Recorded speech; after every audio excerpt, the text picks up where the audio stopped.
Kenapa bisa seperti ini ya? Wong ngakunya keturunan Nabi, kok perilakunya orang gegirisi kayak gini, bagaimana ini ya? Hati ini berontak itu loh. Kok bisa seperti itu ya? Terus banyak kiai pribumi yang membela mereka. Itu ada apa kan gitu ya? Ada apanya gitu. Padahal kejahatan, penipuan, pembodohan mereka itu sudah jelas di depan mata. PBNU, Surya NU masih diam saja. Nah ini bagaimana? Ada apa ini? Kita ini bertanya-tanya, kamu nanya, iya kita harus menjawabnya. Jika mundur ke situ, berarti sunyi sepinya nama Ubaidillah bin Ahmad itu selama hampir 700 tahun. Kemarin saya 650 tahun, Kiai Imad 550 tahun, ini bahkan tidak menguasai tentang ilmu nasab Ba'alawi, Duriyah Nabi, kok ngomong tentang nasab Ba'alawi. Ajur jum. Hancur jum.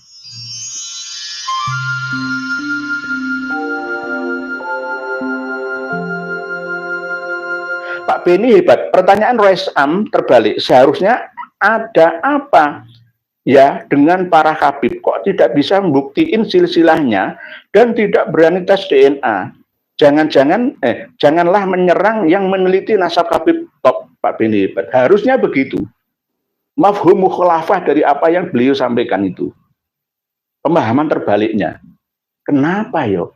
Sudah hampir 2 tahun ini ya diangkat ke publik, tapi kok mereka masih belum bisa menemukan kitab sezamannya gitu ya. Masih diperdebatkan, perlukah kitab sezaman? Masih diperdebatkan, apakah yang tidak ada itu belum tentu tidak ada. Oh, bulat ke situ aja. Kitab ini nggak ada Ba'alawinya. Padahal ini beliau hidup pada masa perkembangan Ba'alawi 2 abad berikutnya, setelah Imam Ahmad Al-Hakam meninggal dunia. Mungkin begitu Pak Beni. Imam Ubaidillah yang sekarang difitnah sebagai sosok yang tidak ada. Yang ada adalah Abdullah. Ubaidillah adalah fiktif. Beliau orang yang alim, al-warik, Masya Allah, bla bla bla. Pak Jai, diajak diskusi aja Pak Yai Nur, Roisam biar nggak taklid buta karena sangat berbahaya statement Roisam ini. Nggih, insya Allah saya siap, sangat siap. Tentukan malam hari saja, karena kalau siang saya bekerja cari harta untuk bekal hidup ini, dunia sampai di akhirat saya. Ibu Marhamun Khumairah, maklum, Engkong Miftahul sudah sepuh, jadi nggak sempat membaca dan menelaah kitab nasab abad 4, 5, 6, 7, 8, dan awal 9. Saya orang bodoh, tapi hanya menyayangkan ulama kok hanya takut buta dengan kitab horor. Kitab Al-Ghuror, Ibu Marhamun Khumairah. Ya, kebanyakan, wong sekelas beliau aja seperti itu, malah lebih cerdas panjenengan, Bu Marhamun Khumairah. Karena panjenengan mengikuti terus kajian-kajian ini. Kajian Kiai Imaduddin, kajian-kajian yang lain, tentang nasab Ba'alawi. Kenapa bisa seperti ini ya? Wong ngakunya keturunan Nabi, kok perilakunya orang gegirisi kayak gini, bagaimana ini ya? Hati ini berontak itu loh. Kok bisa seperti itu ya? Terus banyak kiai pribumi yang membela mereka. Itu ada apa kan gitu ya? Ada apanya gitu. Padahal kejahatan, penipuan, pembodohan mereka itu sudah jelas di depan mata. PBNU, Surya NU masih diam saja. Nah ini bagaimana? Ada apa ini? Kita ini bertanya-tanya, kamu nanya, iya kita harus menjawabnya.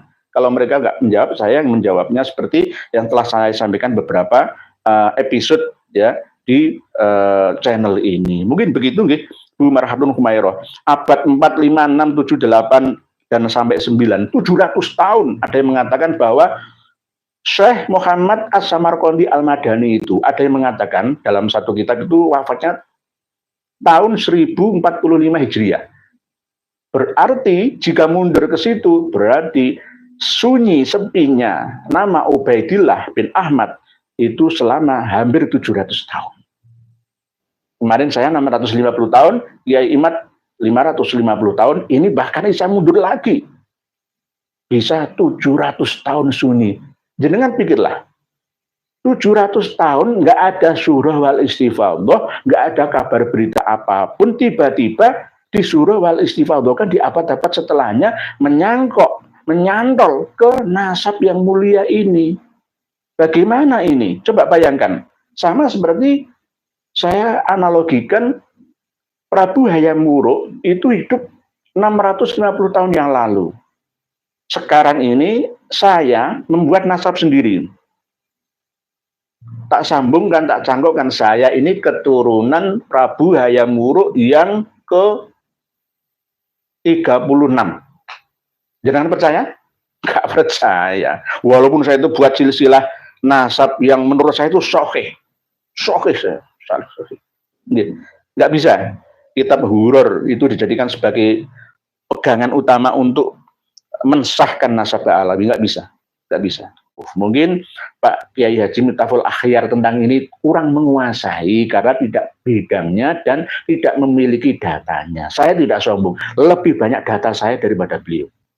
Oleh sebab itu harus berbagi, dan saya siap untuk membagikan data-data saya kepada beliau. Khusus beliau saya siap. Diundang, saya akan datang. Zamil, ya iyalah, nggak ada, itu bukan kitab nasab keles, bukan kitab nasab itu kitab Torekoh internal mereka Al-Ghuror itu. Tobaqat Fuqaha'il Yaman ini dari eksternal Ba'alawi, ini lebih objektif.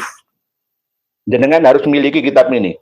Karya Ibnu Samurah, paling tua, di atas paling tuanya As-Suluk fi Tobaqatil Ulama wal Muluk. Ini abad ke-6 Hijriyah, semasa dengan Fakhruddin Ar-Razi. Jadi begitu Pak Ahmad Zamil. Pak Syed Kemeng, Ba'alawi atau Bani Alwi adalah turunan dari Alwi bin Ubaidillah, tapi bukan Alawiyin, karena Alawiyin turunan dari Sayyidina Ali karamallahu wajhah. Beda bro. Pak Syed Kemeng ini termasuk orang yang selalu nulis, rajin nulis terus. Benar tulisan jenengan. Hati harus bisa membedakan mana Ba'alawi dan mana Alawiyin. Mungkin Romo Kiai Haji Miftahul Akhyar nggak paham atau belum dan kurang paham.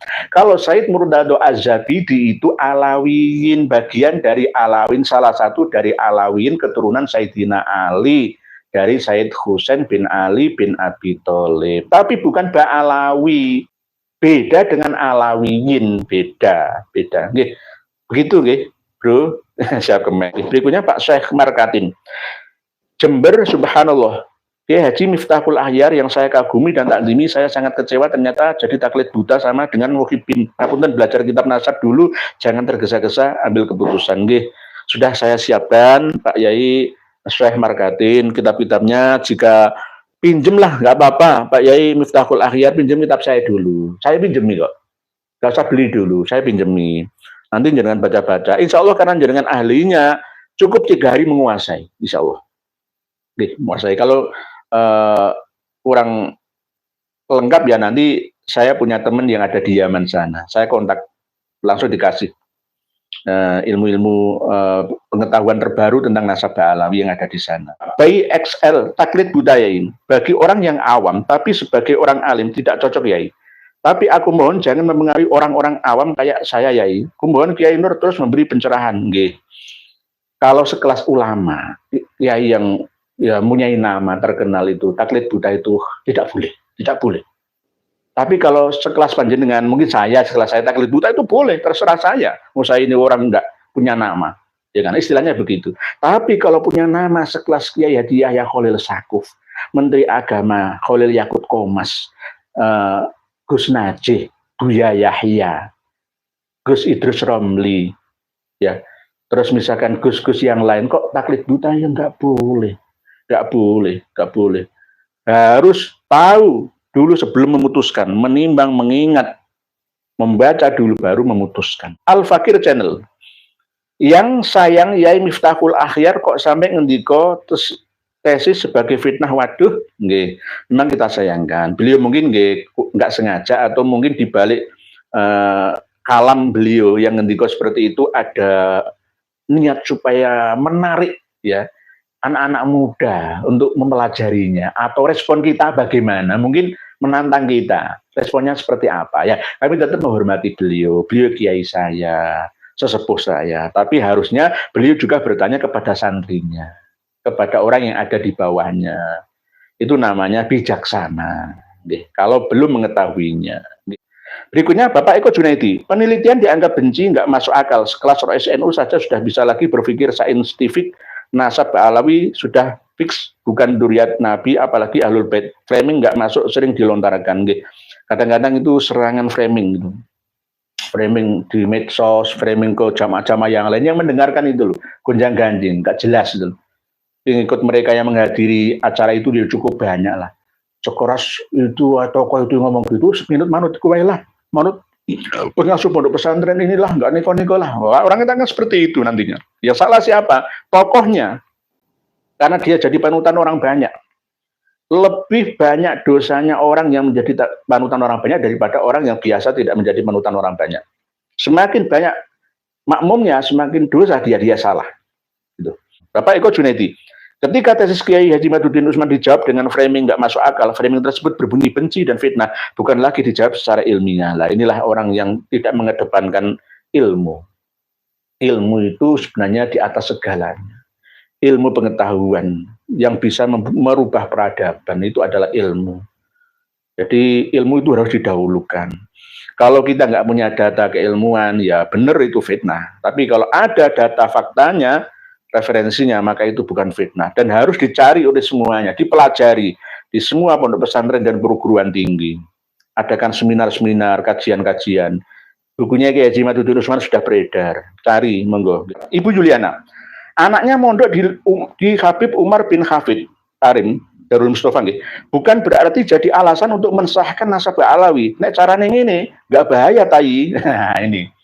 Ibu Juliana nggih. Kalau memang benar seperti itu ya bahaya. Tidak boleh mencampur adukkan antara kepentingan pribadi dengan kepentingan yang lebih luas lagi, yakni kepentingan umat. Nanti kalau kayak begini nanti ya hancur sudah agama ini. Saya disogok satu mobil Alphard untuk berhenti berdakwah seperti ini, saya terus berhenti aja, dapat satu mobil Alphard aja, terserah umat masyarakat pemahamannya kayak apa, terserah, nggak ngurus lah. Nantilah jadi begitu semua nanti. Jadi bukan berarti beliau Kiai Haji Miftahul Ahyar menesahkan nasab halal. Cuma beliau belum paham, Bu Yuliana, belum paham. Insya Allah undang kami. Atau kami bisa sowan beliau lah kapan waktunya. Saya akan sowan. Saya sebagai santrinya aja. Saya sebagai santri, sebagai jamaahnya. Saya akan sowan kepada beliau. Untuk saya bawakan kitab-kitabnya semua. Ngaji semalam monggo, insya Allah siap. Siap, sangat siap saya. Nggih. Jadi nggak boleh kepentingan pribadi didahulukan mengorbankan kepentingan umum, nggak boleh. Bapak menyarankan, sungguh sayang dia itu kurang literasi sehingga banyak yang merusak citra dirinya. Nggih. Kebanyakan, nggih, kebanyakan, nggih, memang ya bisa dikatakan ya sebagian saja lah. Kurang literasi, kitabnya banyak.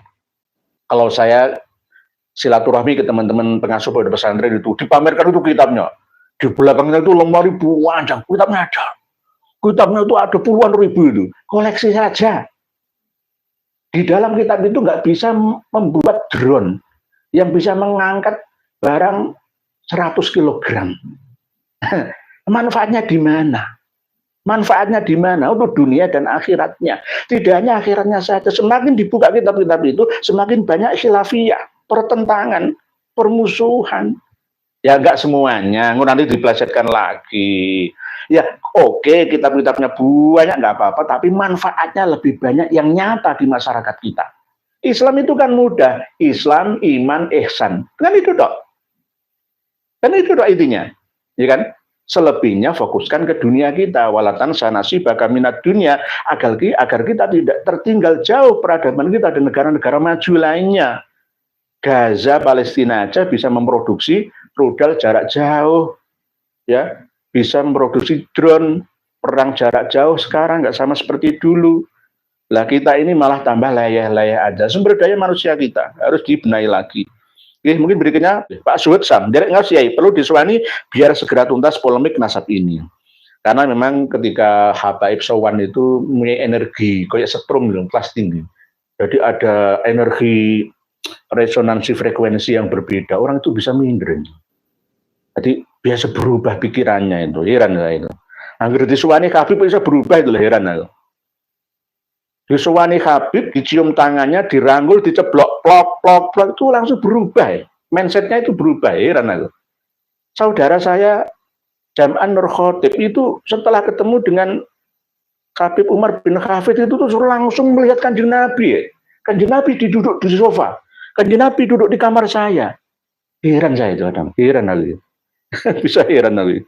Pak Ben Bejani, PBNU mendapat barokahnya para Habib. Pecat memecat pengurus dan ketua Rois Amnya menuduh orang yang melakukan kajian ilmiah tentang nasab Alawi sebagai fitnah belaka termasuk kajian genetika. Nah ini loh, pada abad yang kedua, Nahdlatul Ulama, para nahdlin harus terbuka, open-minded.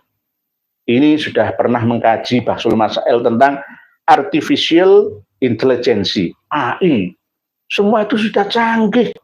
Kita mencari di mesin pencarian canggih Google itu nggak perlu ngetik. Tinggal cari aja.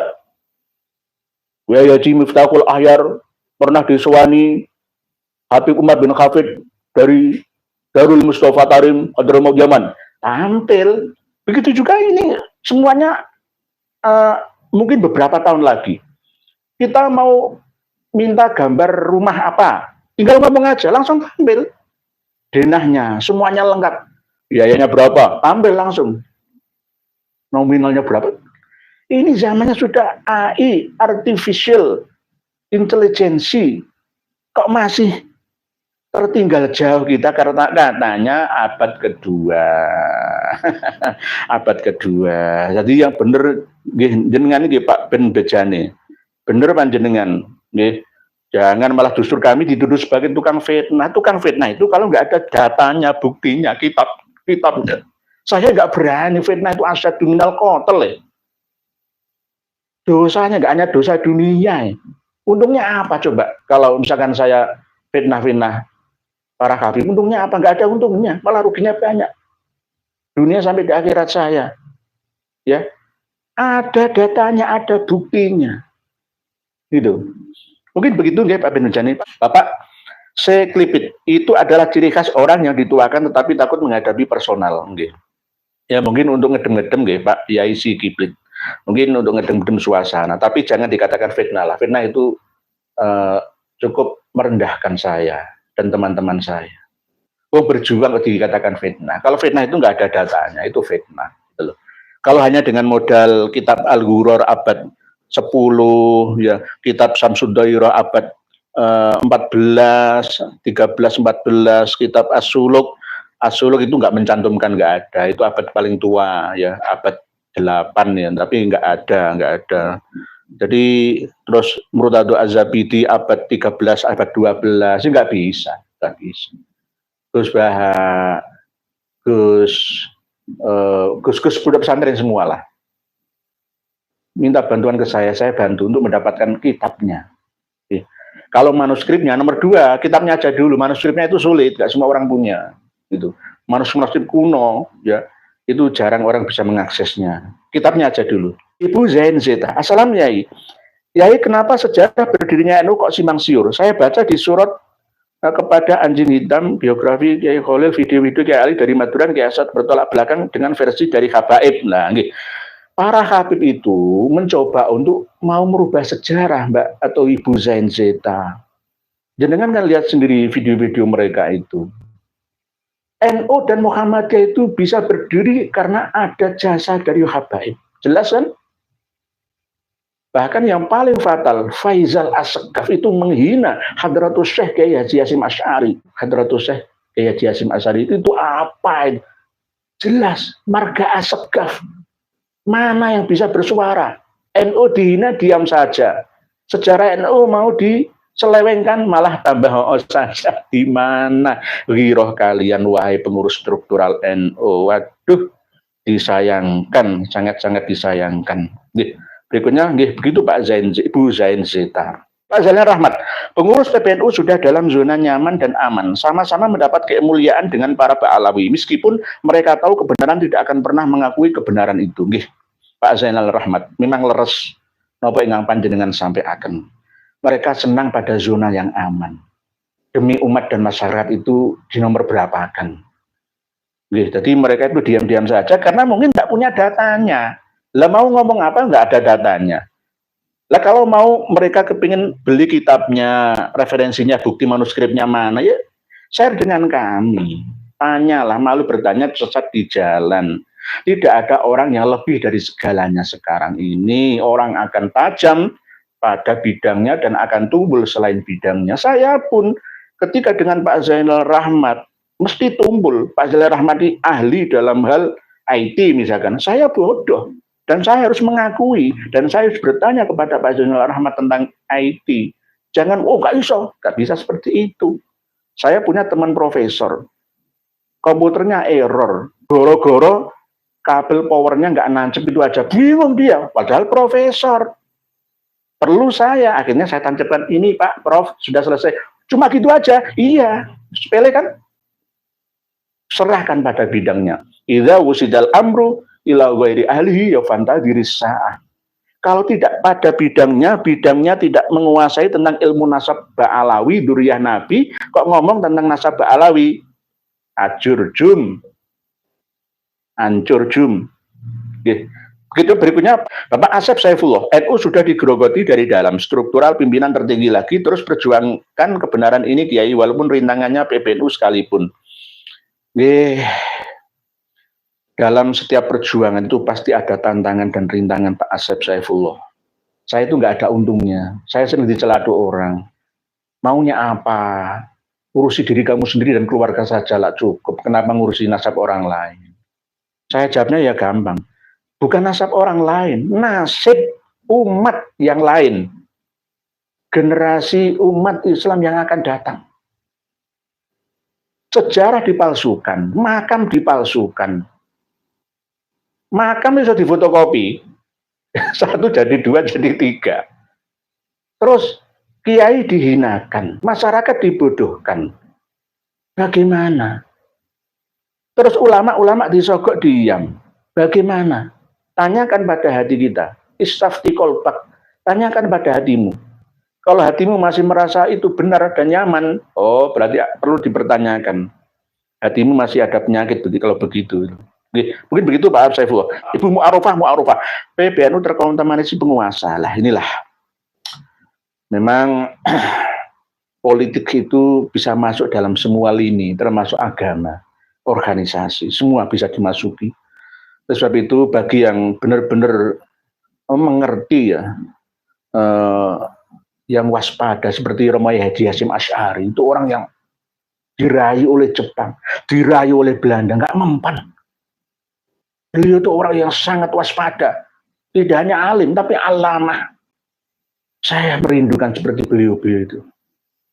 Nggak ingin kehidupan dunia, kemegahan harta, tahta dan wanita. Pak Sukoyo, pengurus NU kena virus para Habib. Ya mungkin kalau ditemui, misalkan Habib datang ke saya, terus ditepuk dada saya, tangan saya dicium, misalkan, terus Ustadz nggak usah, mbak kasih itu Ustadz, openono keluargamu dewi. Saya dirayu kayak gitu bagaimana? Wah langsung dredeg, langsung wis menengai wae. Nah ini saya tidak mau ditemui. Kalau yang nemui Habib saya nggak mau. Tidak seperti pondok pesantrennya Gus Fuad, Habib dan pemulung dilarang masuk. Nggak begitu. Nah ini sementara tidak boleh disowani silaturahmi oleh para Habib dulu. Sementara nanti kalau nunggu sudah reda, nah, insya Allah siap. Pak Ahmad Amin, PBNU harus menggelar Bahsul Masail secara nasional, harus membahas nasab Alawi dan mengundang pakar-pakar yang kompeten. Siap datang saya. Saya siap. Modalnya sudah 82% saya sampaikan ke panjenengan. Kalau perlu tinggal 18% lagi saya buka di muka publik, siap. Tapi saya mendahulukan beliau Kiai Haji Maduddin dulu. Kalau istilahnya beliau undur ya saya siap gitu. Kadang-kadang itu saya bagi-bagi tugas dengan beliau. Kalau yang menyerang Kiai Haji Maduddin itu kelas-kelas ringan ya, biar saya yang maju yai. Kalau berat jenengan, kalau yang ringan saya masih di bawah beliau Kiai Haji Maduddin Rusman. Beliau lebih alim, termasuk tentang kitab-kitab nasab Ba'alawi dan nasab duriyah Nabi lainnya, termasuk itu. Berikutnya, Pak Ali Mas'ud, terima kasih Kiai Nur Ihya. Katanya menuju fikih peradaban yang beradab, yang mencerahkan, jangan taklid buta, yang membutakan akal pikiran dan hati nurani. Leres panjenengan Pak Ali Mas'ud. Harusnya begitu, sudah digaungkan sejak awal. Abad kedua ini harus semakin berperadaban tinggi daripada sebelumnya. semboyan atau motto itu harus digaungkan terus dan dijalankan. Tidak hanya digaungkan saja, tapi juga dijalankan, dipraktekkan. Gitu. Berikutnya Bapak Ekenzi, harus sabar dan tetap semangat Kiai. Kiai NU sudah banyak sekali yang terdoktrin oleh Ba'alawi. Mereka sudah di bawah kaki dan bani Ba'alawi. Memang hati-hati, kadang-kadang saya ketemu dengan sesama Kiai itu aja, kadang-kadang sulit membedakan mana kawan dan mana lawan. Gitu. Bapak Ekenzi, kadang-kadang saya itu kalau mau disuani Kiai atau apa, kadang-kadang itu saya nggak tahu isi hati orang. Dalamnya laut bisa diukur, diketahui, tapi dalamnya hati manusia siapa yang tahu. Nanti justru dia malah membenci saya, mengurek ya kelemahan saya. Tapi saya sudah siap, ada datanya, jangan khawatir. Berikutnya Pak Saad Maulana, menghukum Ba'alawi memang perlu hati-hati. Pertama, mereka suka maulid. Kedua, mereka anti wali songo. Ketiga, mereka maunya monopoli duriat dan seterusnya. Memang kita harus tidak boleh gegabah. Menghukum dalam arti ya tidak terus menjustis mereka itu negatif semua ya enggak. Mereka itu bersembunyi di balik maulid. Orang NU senang maulid. Jadi nanti harus dipisahkan dulu lalu ditemukan. Termasuk mereka yang anti wali songo, wong masang poster gambar wali songo aja dilarang, harus menghafalkan nama-nama Habib yang bisa menjamin masuk surga. Banyak sekali bukti-bukti, fakta data yang kami miliki tentang mereka. Tapi kadang-kadang kepengurusan Suriah dan PWNU itu belum mau buka mata. Itu loh yang kami sayangkan kan itu. Padahal ini sudah zamannya era keterbukaan informasi. Nah, ini Gus Rumel Abbas, melempar batu ke orang tapi nggak mau diajak dialog live, monolog terus, hehehe. Ya, ini Gus Rumel Abbas itu menyindir saya. Ya, diajak dialog. Saya masih belajar saya masih bodoh. Lebih hebat penjenengan Gus Rumel Abbas. Tentang apa? Stimyat. Karena apa? Handphone saya masih memori kecil. Ya. Jenengan kan ini sudah komunikasi dengan saya, Gus Rumel Abbas. Di video saya yang terakhir. Dari mana mendapatkan al-alal itu? Tampilkan manuskripnya. Biar kita semua melihat. Saya sudah memperlihatkan manuskrip Al-Majdi, manuskrip Samsud Dohiroh, manuskrip Masra'ur Rawi, manuskrip Umdatut Thalib Sughra Usta Kubra. Ayo tampilkan semua. Biar publik bisa menilai semua, mana yang terbuka dan mana yang tertutup. Kan begitu.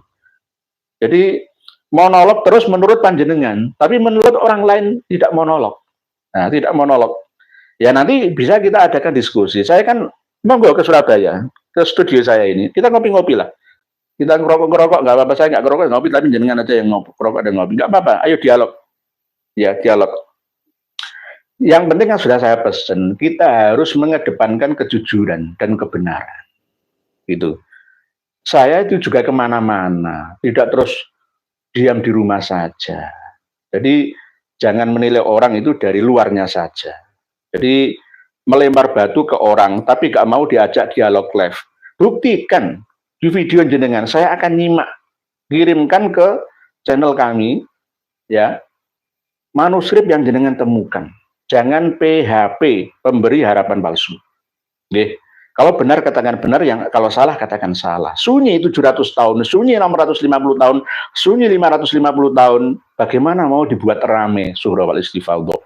Selama ini kita ditunggu, jenengan ditunggu oleh para pendukung Muhyiddin Ba'alawi dan dari kalangan Ba'alawi sendiri. Nggih. Jadi jenengan jangan mengecewakan mereka-mereka yang telah mendukung panjenengan, nggih, Gus Rumel Abbas. Ayo, sungguh-sungguh dalam meneliti.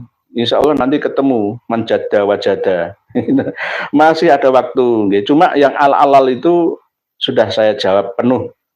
Tampilkan mana yang ada. Al-alal sudah saya temukan. Asy-Syajarah Az-Zakiyah, karya Habib Yusuf Jamalul Lail. Salah cetak. Masra'ur Rawi yang versi cetak al-alal ada. Tapi ketika saya cocokkan dengan versi naskah asli manuskripnya, ad-dalal. Mau dibawa kemana? Sudah nggak bisa. Nggak bisa. Nggak bisa. Nah, pemenang sayembara. Coba dialog sama Gus Rumel. Gus Rumel punya naskahnya yang Anda cari. Saya nggak mencari nafkah. Saya sudah ada naskahnya. Yang saya simpan masih 18%. Jangan khawatir, Pak pemenang sayembara. Di video saya yang terakhir, saya upload hari ini, mohon dilihat. Apakah kurang buktinya? ikut Samsuddoir Abdurrahman Al-Masyhur, ikut Habib Alwi bin Thohir Al-Khaddad, ikut Asyili, Abu Bakar Asyili, ikut dengan Al-Umari atau tidak? Ikut dengan Ibnu Inabah atau tidak? Di situ beliau sudah mencantumkan Hasan Ad-Dalal bin Muhammad bin Ali bin Muhammad bin Ahmad Al-Abah An-Nafat. Ditambahi Habib Ali bin Thohir Ahmad Al-Muhajir. Ad-Dalal, bukan Al-Alal. Al-Alal itu salah cetak. Kalau toh ada tulisan Alal, buktikan di saya. Tampilkan di video panjenengan. Biar semua orang melihat. Itu nanti naskah manuskrip ditulis tangan lagi, ditulis ulang. Itu namanya mempolarisasi, mempolar. Jadi sama seperti Ar-Raddul Jali. Manuskrip aslinya tuh saya cari kemana-mana sampai Mesir belum ketemu. Saya khawatir ini dirubah-rubah sesuai dengan kepentingan. Karena apa? Di kaulnya Said Murtado Az-Zabidi itu saya nggak percaya. Begitu kurang paham mereka, apakah karena beliau sudah sepuh atau karena sakit corona pada waktu itu, sehingga mempengaruhi alam pikirannya, karena beliau dimintai oleh gurunya dari Ba'alawi sendiri untuk mengarang kitab Ar-Raddul Jali, kitab nasab ini. Gitu loh. Mau seorang alim al-alamah bisa salah. Lah, ini Muhammad Abu Bakar Abdullah Ba'adzib ini lebih objektif. Beliau salah ya katakan salah. Gitu. Dikoreksi di dalam takliknya, tahqiqnya. Ini orang yang benar-benar hebat. Saya ketika temukan kitab Ar-Raddul Jali versi Abu Bakar Ba'adzib dengan Arif Abdul Ghani, Ar-Raddul Jali fi Ansabi Ali Ba'alawi ini, saya kadang tak temukan itu kadang ada perbedaan jauh yang mencolok. Ya inilah perlunya kita untuk belajar bersama. Nggih, mohon maaf Gus Rumel Abbas, nggih tetap jalan dengan semangat ya. Saya nggak merendahkan atau menjatuhkan, enggak. Cuma ayo bareng-bareng bela kebenaran, dulu kan kejujuran. Mari kita bersama-sama demi umat dan bangsa ini. Saya tidak ingin kita ini memusuhi Habib, tapi menasihati Habib sebagai wasiat watawasau bil haqqi watawasau bis sabri watawasau bil marhamati. Coba jenengan lihat fakta di lapangan, apa, bagaimana, seperti apa sepak terjang mereka. Itu aja kok. Nggak perlu repot-repot. Gitu aja kok repot. Jenengan katanya Gus Durian. Ayo, gitu aja kok repot. Kan enak, ya kan? Jangan repot-repot. Ayo yang benar ya benar, yang salah ya salah. Katakan sejujurnya. Pak Hadi Kasimin, lanjutkan Pak Kiai, agar masyarakat awam tidak mudah dibodohi untuk dijadikan budak para imigran Yaman. Memang ketika kita membela kaum lemah, justru orang-orang yang merasa kuat itu turut melemahkan kita, perjuangan kita. Itulah, mental kita ini diuji. Apakah mental ini mental pejuang atau mental sebaliknya, gitu aja. Gus Rumel Abbas seharusnya berada di pihak saya. Seharusnya, beliau orang Jepara, saya orang Jawa. Beliau Gus Durian, tapi Gus Dur dihina, ya dengan diam saja, palsu. Tidak terbukti Gus Durian, hanya dulu saja Gus Durian. Sekarang buktikan, kalau memang Gus Durian, ayo buktikan. Gitu loh. Buktikan, jangan hanya sekedar ucapan, tapi perbuatan. Kalau memang seneng, demen sama NU, ayo. NU itu apa? Bagaimana tujuannya untuk apa? Ayo besarkan bersama. Jangan termasuk orang yang berpotensi cukup, ya bisa diandalkan lah, ya kemampuan panjenengan sebagai peneliti. Ayo dahulukan kebenaran dan kejujuran. Muhibin ulama bersanad, kenapa Habib tidak kena azab padahal mereka jelas membodohi masyarakat? Sebenarnya sudah kena azab dunia. Adab dunianya apa? Resah dan gelisah. Sebenarnya sudah resah, was-was, yai, was-was mereka itu. Sebab itu mereka menggunakan berbagai macam cara untuk menyerang kami supaya kami berhenti. Gitu. Pak Saad Maulana, Habib yang asli itu Wan Sehan. Terus Bapak Sumber, apa yang sudah kita pelajari dari perdebatan nasab? Keyakinan moyang Habib terputus 550 tahun. Apa kita harus mempercayai bahwa Ubaidillah bukan tokoh fiktif? Ubaidillah itu tokoh fiktif selama 550 tahun menurut Kiai Imad, 650 tahun menurut saya, dan menurut perkembangan yang baru lagi 700 tahun menurut Gus Aziz Jazuli yang mengatakan bahwa Syekh Muhammad As-Samarqandi itu wafat tahun 1045 Hijriah. Lah, fiktif di 700 tahun. Lah, sekarang tidak fiktif, ada kitabnya, ada sumber datanya. Lah, inilah yang harus dipilah-pilah. Ya memang surah wal istifadhah, tapi kapan? Itu. Tidak surah wal istifadhah pada masa hidupnya tokoh yang dibicarakan, termasuk Ubaidillah bin Ahmad Al-Abbah itu, gitu loh.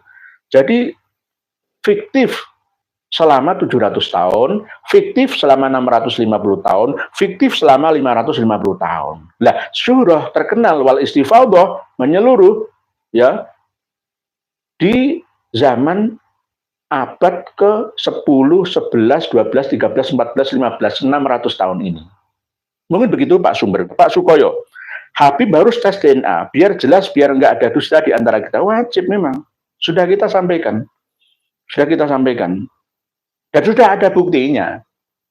Sudah ada buktinya. Bukan semua ada datanya. Mereka itu upload grupnya G, bukan J. Pak Edi Suwaryono, jika paham tentu akan memperhatikan apa yang dikatakan Dr. Sugeng peneliti BRIN. Memang harus serahkan kepada ahlinya. Serahkan kepada ahlinya. Saya pun walaupun bukan ahlinya, tapi sudah meneliti lama. Di channel ini sudah saya terangkan. Habaib Ba'alawi dari Arab Saudi, dari Irak, dari Suriah, dari Yordania, dari Yaman itu sudah tes DNA. Hasilnya sudah dapat dilihat. Apalagi yang diumpetkan. Bapak Edi Juwaryono, saya jadi berpikir bahwa kiai muda seperti Kiai Norevia dan Kiai Imad lebih mumpuni dari senior-seniornya ini. Saya juga heran, kenapa masih banyak kiai yang belum paham tentang ilmu DNA. Saya walaupun bukan ahli DNA, tapi saya percaya bahwa DNA itu ada dan benar adanya. 85% jelas kebenarannya sesuai dengan Al-Quran. Inna nahnu nuhyil mauta wa naktubu ma qaddamu wa atharohum wa kulla syai'in ahsaynahu fi imamin mubin. Saya percaya itu, walaupun itu bukan bidang saya. Saya manut dengan Prof. Sugeng Sugiarto, Prof. Skem dan lain-lain. Karena mereka sudah ada di bidangnya, itu sejak lama menekuninya. Mungkin demikian yang dapat saya sampaikan. Walafu minkum, wassalamualaikum warahmatullahi wabarakatuh.